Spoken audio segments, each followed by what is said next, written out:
ஒரு நம்பிக்கையின் அடிப்படையில எல்லாருமே நாங்க சீட்டு போட்டோம். சீட்டுன்றது கொஞ்சம் நஞ்ச ஒரு 100-200 பேர் இல்லைங்க, 800 பேருக்கு மேல. அது அப்ராக்சிமேட்டா தான் நான் சொல்றேன். எத்தனை பேர் இருக்கிறாங்கன்றது நமக்கு தெரியாது. இன்னைக்கு இது வரைக்கும் கரெக்டா நடந்துகிட்டு இருந்தது. இப்ப பல கோடி, 30 கோடிக்கு மேல உள்ள அமௌண்ட்டை இல்ல.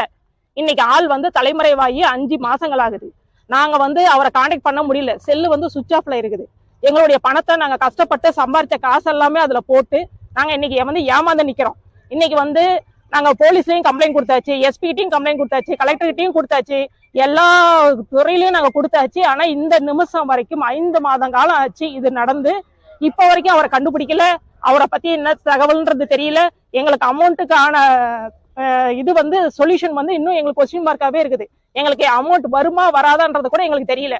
அவங்களுடைய வீட்டுல அந்த ஊர்ல பாத்தீங்கன்னா ஒரே ஒரு சின்ன சலசலப்பு கிடையாது. ஒரே சின்ன நியூஸ் கூட யாருக்குமே தெரியல. ஊர்ல நார்மலா எல்லாரும் இருக்கிறாங்க. அவங்க அம்மா கடன் நடத்திட்டு நல்லா ஜாலியா தான் இருக்கிறாங்க. அவங்க தங்கச்சி இவங்களுடைய லேண்டை வச்சு நல்லா பொழைச்சிட்டு தான் இருக்கிறாங்க.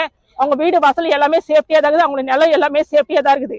பாதிக்கு நாங்க கம்ப்ளைண்ட் கொடுக்க வந்தவங்க கிட்டத்தட்ட 150 பேர் தான் கம்ப்ளைண்ட் கொடுத்துக்கிறோம். இன்னும் இது எத்தனை பேர் கொடுத்துக்கிறாங்க, கொடுக்கலையா, இல்ல அவங்க எல்லாம் அமௌண்ட் செட்டில் ஆயிடுச்சான்ற விவரம் எங்களுக்கு தெரியல. இதுக்கு நீங்க இதை நீங்க அந்த ஊர்ல இன்னார் போயிட்டாங்க, ஓடி தலைமறைவு ஆயிட்டாங்க அப்படின்ற தகவலை உங்க மூலியமா சேர்க்கணும். சேர்த்து எங்க பாதிக்கப்பட்ட எங்களுக்கு எங்களுடைய பணத்தை திருப்பி தருமாறு நாங்க கேட்டுக்கொள்கிறோம்.